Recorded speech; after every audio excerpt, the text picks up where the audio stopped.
Ilabihan ang pasalamat sa pipila ka apektadong residente sa Glan Sarangani dihang midalit og medical mission ang usa ka US-based non-government organization. Ani ang report.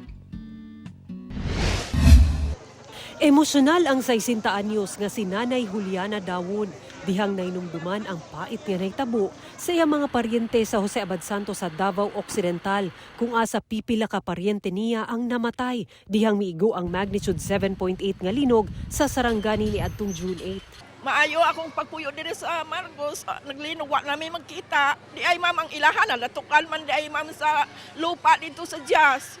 Usa lang si Nanay Juliana sa gatusan ka mga apektadong residente nga nakabenepisyo sa gidalit sa AmeriCares Philippines, usa ka US-based non-government organization nga medical mission kung asa makatagamtam ang benepisyaryo og libreng medical check-up. So every medical mission, meron po tayong target na 200 individuals. So nag-range po yan sa 150 to 200 kasi yung usual natin na beneficiaries for medical missions. So kasama po yan sa serbisyo ay ang free na medical consultation. So meron tayong 3 doktor ngayon, so walang bayad. At siyempre merong free medicines. Sumala sa organisasyon, sagad sa ilang matala nga sakit sa mga apektadong residente mao ang respiratory diseases, non-communicable diseases sama sa hypertension, diabetes ug uban pa, ug ilabi na waterborne diseases sama sa diarrhea. Tungod maapektuhan gayud ang kalidad sa tubig, inigmulihok ang yuta dala sa linog.